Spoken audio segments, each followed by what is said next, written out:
부가적으로 다른 부분에 또 문제가 생길 수가 있습니다. 본인만의 문제가 아니고 가족 전체가 다 대응을 해야 되는 큰 상황이 생길 수도 있으니까 제가 항상 말씀드리는 게 호미로 막을 걸 가래로 막지 말라. 안녕하세요. 정형외과 전문의 이대영입니다. 안녕하세요. 전 정형외과 전문의 국승환입니다. 오늘은 여러분들께 무릎 주사 치료에 대해서 말씀을 드리겠습니다. 원칙적으로 여러분들께서 혼자 정보를 얻으시면은 이 치료에 비교가 안 되고 이거 하나만 개별적인 정보를 얻으신 경우가 많으세요.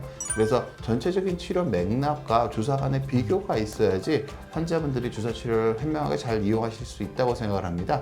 주사 치료가 다 좋거나 다 나쁘거나 하지 않습니다. 그래서 여러분들이 그런 것들에 대한 이해를 좀 도와서 주사 치료를 적절히 잘 활용할 수 있도록 돕는 시간이 될 거라고 저는 확신하고 있습니다. 그렇죠? 저도 기대하고 있습니다. 오늘도 제가 환자 입장에서 우리 국승환 선생님과 함께 가감 없이 제가 물어보겠습니다.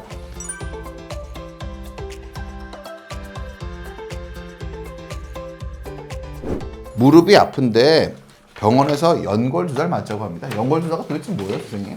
우선 환자분들이 이제 외래에 오셨을 때 주사를 어떤 걸 맞고 오셨나요? 뭐 물어보면은 자세히 설명을 못 하시는 경우가 많습니다. 왜냐면 무릎 주사 자체가 뼈 주사, 연골 주사, DNA 주사, 증식 치료 주사, 줄기세포 주사 여러 가지 것들이 있기 때문에 이제 연골 주사를 병원에서 맞자고 했다고 하는 것은 보통 연골 주사 안에는 히알루론산이라고 자전거에 기름칠하듯이 윤활유 역할을 해주는 그런 성분을 가지고 있어서 이것들은 이제 연골이 결손이 된 분들은 재생이 되지 않고 마찰력을 줄여주고 염증 완화시키는 그런 역할을 하는 주사가 되겠습니다. 요새는 무릎이 안 아파요.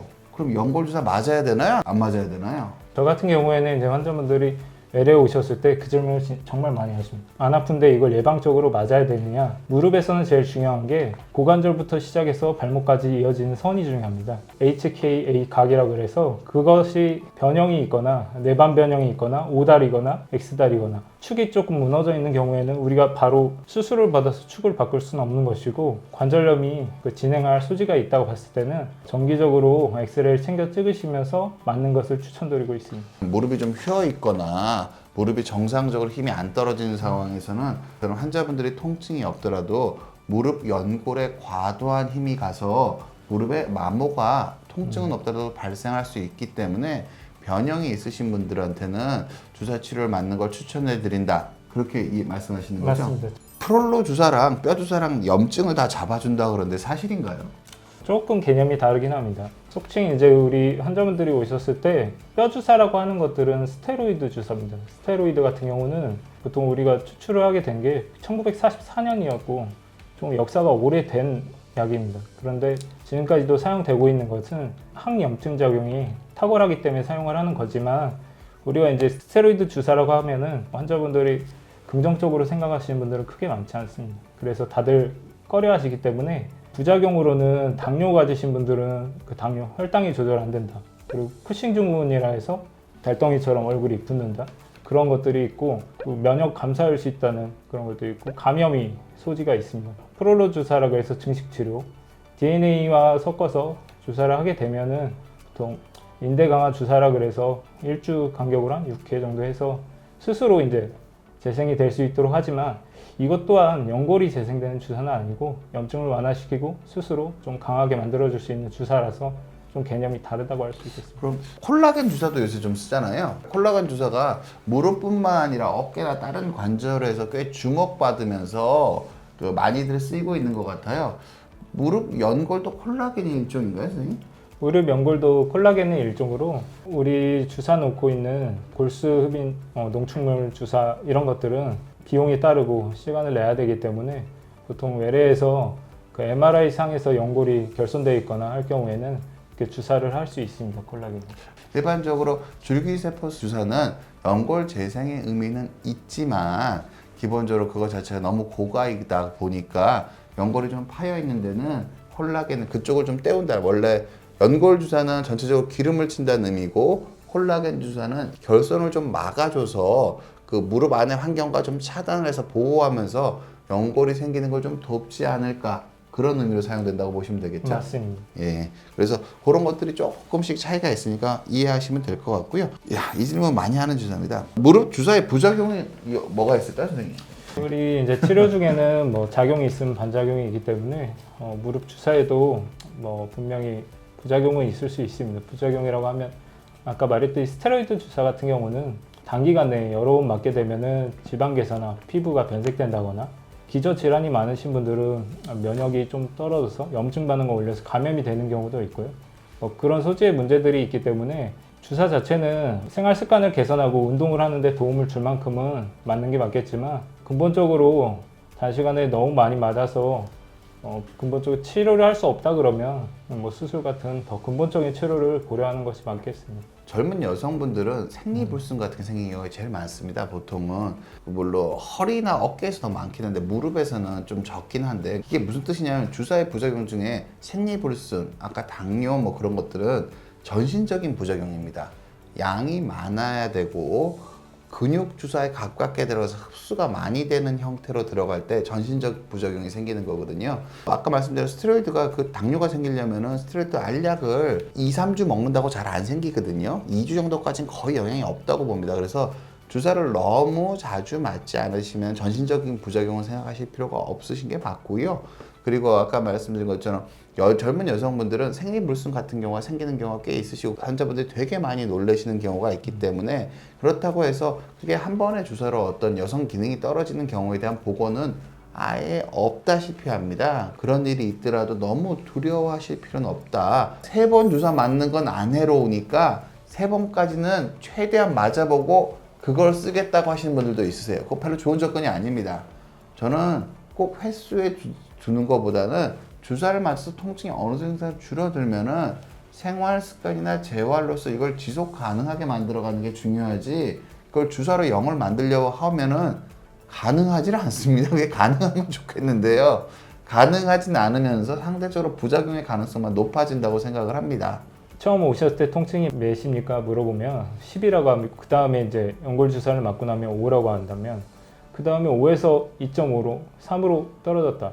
이런 것들은 개인 차가 있어서 주관적인 거라 시기나 만족도가 같을 수가 없습니다. 시기 맞는 횟수나 그런 것보다는 전 주사는 개념상 수술로 가야 되는 거는 주사로 막을 수가 없는 것이고 우리도 노화를 막을 수 없기에 주사를 맞으면서 버틸 수 있는 것들은 통증의 완화가 됐을 때 스스로 생활 습관을 개선하고 그리고 즐겨하는 운동이 어떤 건지를 제가 꼭 물어봅니다. 그러면 등산이나 이런 것들 무릎에 악영향을 미칠 수 있는 뭐 운동을 하고 계신다 그러면 뭐 등산을 정말 너무 좋아하셔서 꼭 가셔야 된다 그러면 어떻게 하시는 게 좋겠다. 올라가실 때는 무릎을 굴곡하지 않고 천천히 올라가시고 내려오실 때는 올라가시는 때 시간보다 한 3, 4배 시간을 더 잡고 천천히 내려오시라고 그렇게 말씀을 드리고요.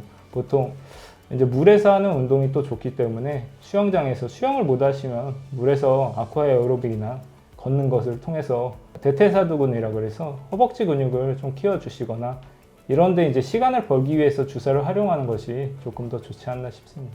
근데 연골 재생시켜주는 주사는 없나요, 선생님? 최근에 나온 건 아니지만 2012년도부터 인가가 돼 있긴 했지만 적응증이 좀 달라진 것이 있습니다. 우리가 이제 골수에서 흡인해서 원심불리게 돌려가지고 성장인자들이 많이 모여있는 농축물을 다시 무릎에 주사하는 것들이 있는데 주사기 같은 경우는 연골 두께를 10에서 20% 정도 중기관절염에서 두껍게 해준다는 보고가 되어 있고 또 연골이 직접적으로 결손이 있는 경우는 비슷한 물질인 연골 콜라겐을 넣어서 직접 도포를 하는 경우도 있습니다. 그 두 가지가 있으면 그리고 관절경을 직접 할 때 우리가 제대열 줄기세포라 그래서 직접 보고 투입을 하는 경우도 있겠습니다. 이렇게 3가지 경우가 연골 재생을 할 수 있는 주사가 있습니다.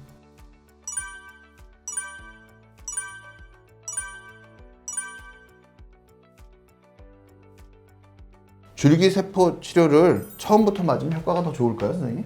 이제 논문상으로도 보면 이제 관절염 중기나 말기까지도 이제 효과가 있다는 것도 있지만 굳이 초기에 생활 습관만 개선해도 되는데 그 시기에는 꼭 굳이 써야 되나 싶습니다. 줄기세포 수술도 있고 줄기세포 주사도 있는데 이게 뭐가 다른 건지 한 번만 딱 설명해 주시죠. 줄기세포 주사와 수술을 헷갈리시는 분들이 많습니다. 제가 외래 설명드릴 때는 줄기세포 주사 같은 경우는 골수를 이 골반에서 흡인해서 보통 한 60cc 정도 뽑게 되면은 우리가 이제 골수 흡인 농축물이라 그래서 그 안에 줄기세포를 추출하는 것인데 보통 10% 정도 추출을 할 수 있고 그 아픈 부분에 주사를 해줘서 보통 연골의 두께가 10에서 20% 두꺼워지는 것을 기대를 하고 하는 것이고, 줄기세포 수술회 같은 경우는 이제 내시경이라 그래서 우리 관절경이라 그러죠. 관절경으로 정말 그 결손 부위를 직접 확인을 해서 그 부분에 미세청 공수를 시행하면서 같이 시행을 해주면 도포가 된 느낌으로 그 재생이 되는 것을, 또 큰 차이점은 또 비용에서나 환자분 편의성의 차이가 좀 크게 다를 것 같습니다.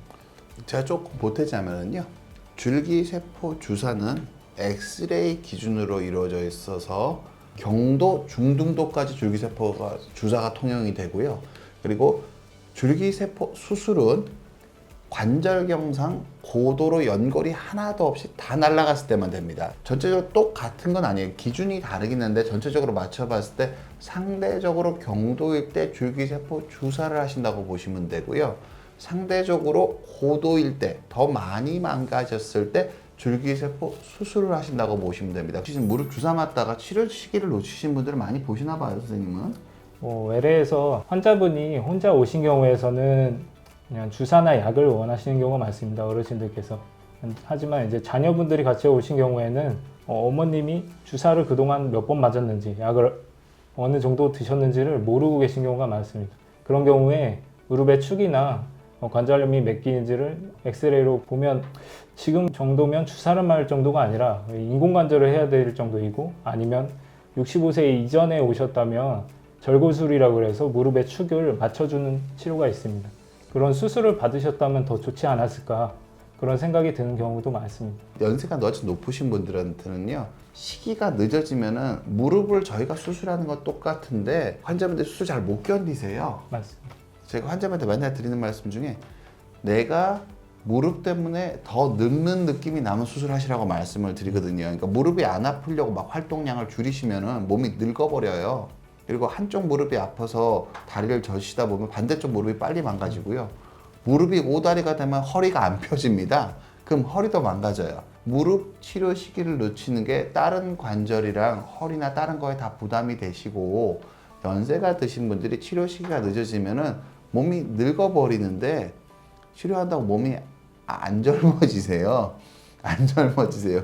그런 거 많이 느끼지 않습니까? 저희는 맨날 수술 치료할 때 똑같이 치료하는데 환자분마다 다른 경우가 꽤 많지 않나요, 선생님? 맞습니다. 축이 맞지 않다 보면은 한쪽 무릎으로 더 지탱을 하게 되고, 그 사이에 근감소증이라고 생기게 되면 또 낙상을 할 수도 있고, 또 부가적으로 다른 부분에 또 문제가 생길 수가 있습니다. 허리 압박골절이나 고관절도 넘어지게 되면, 고관절 골절이 생기면 그때는 본인만의 문제가 아니고 가족 전체가 다 뭉쳐서 대응을 해야 되는 큰 상황이 생길 수도 있으니까, 제가 항상 말씀드리는 게 호미로 막을 걸 가래로 막지 말라. 호미로 막을 수 있을 때 우리 호미로 막자고, 그렇게 말씀을 드리고 있습니다. 원장님이 가족에게 무릎 주사를 놔야 한다면 어떤 주사를 선택하실 건가요? 너무 어려운 질문이다. 제가 원장님 가족은 절대로 안 맞으실 거긴 한데 혹시 꿈에라도 그럴 수 있잖아요.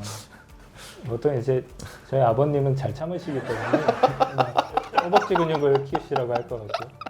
어머님은 바로 해결을 해드려야 되기 때문에 예.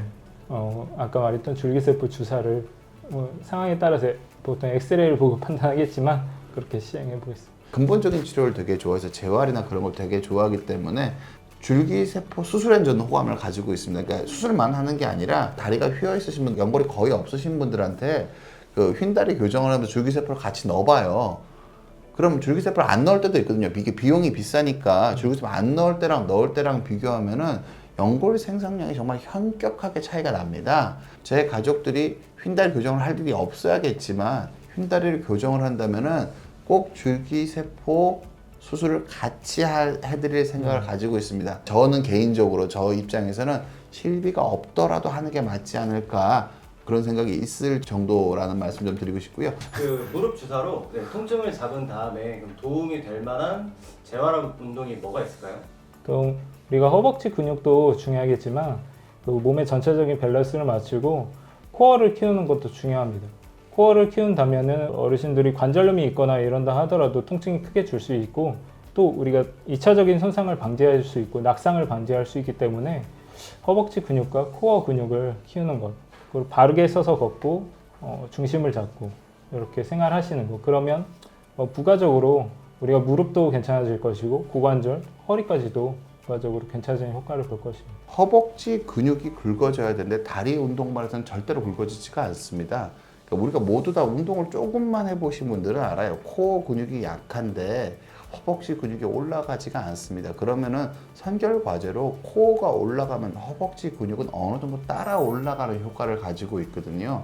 그래서 저희 병원에서 코어 중심으로 재활을 시키면은 허벅지 근육이 따라서 올라가게 되어 있고요. 일반적으로 나와 있는 허벅지 근육을 키우기 위한 운동들이 대부분 코어 강화를 같이 하고 있지 않기 때문에 몇 번 하다 보면은 늘지 않는 걸 환자분이 느껴서 못 하시는 경우가 많으세요. 그래서 코어 강화랑 같이 허벅지 근육 키워야 한다는 점을 명심하셨으면 좋겠고요. 저는 환자분들을 볼 때 그렇습니다. 주사를 맞고 안 아파지시잖아요. 근데 허벅지는 가늘어져 있으면 전 불안합니다. 조금 있으면 다시 아파지시거든요. 왜냐하면은 지금 현재 주사를 맞고 통증은 줄어드셨지만 허벅지가 가늘어져 있으면은 이분은 멀쩡한 허벅지 기준으로 자기 몸을 쓰세요. 근데 이 내 아팠던 쪽 다리는 근육이 떨어져 있어요. 그럼 완충이 안 돼서 금방 다시 아파지실 가능성이 있습니다. 주사를 맞아서 안 아파졌을 때, 덜 아파졌을 때 양쪽 다리 근력을 비교해서 차이가 있으면 재활이 들어가야 됩니다. 그래서 저희 병원이 그걸 도와드리고 국소 원장님도 그런 것들을 잘 도와드리고 계시죠? 네, 맞습니다. 오늘 국소원 선생님이랑 무릎 주사 치료에도 잘 알아봤는데 말씀을 듣고 보니까 무릎 주사는 무릎 주사만으로 존재하는 게 아니라 수술, 재활과 연결돼서 이해를 하게 됐습니다. 무릎 주사 맞을까 고민하시는 환자분들한테 국소원 선생님 한마디 해주시죠. 주사를 맞을지 말지 고민하지 마시고 가까운 정형외과 전문의와 상의를 하시고 결정을 하시는 게 낫겠고요. 그리고 엑스레이를 한 번도 안 보신 분들, 자신의 무릎의 축이 어떤 식으로 되어 있는지 모르고 계신다면 확인을 한번 해보시고, 본인의 몸을 알고 있는 상태와 모르고 있는 상태에서는 관리가 다르기 때문에 본인의 몸에 대해서 정확히 아시라. 그리고 난 다음에 주사를 맞을지 수술을 받을지 그거는 이제 의료진과 상의를 해서 같이 대응해 나가는 게 낫지 않나 싶습니다. 그걸 추천드리고 싶습니다. 질문 사항 있으면 언제든 댓글 달아주시면 저희가 성의 있게 답변 드리도록 하겠습니다. 감사합니다.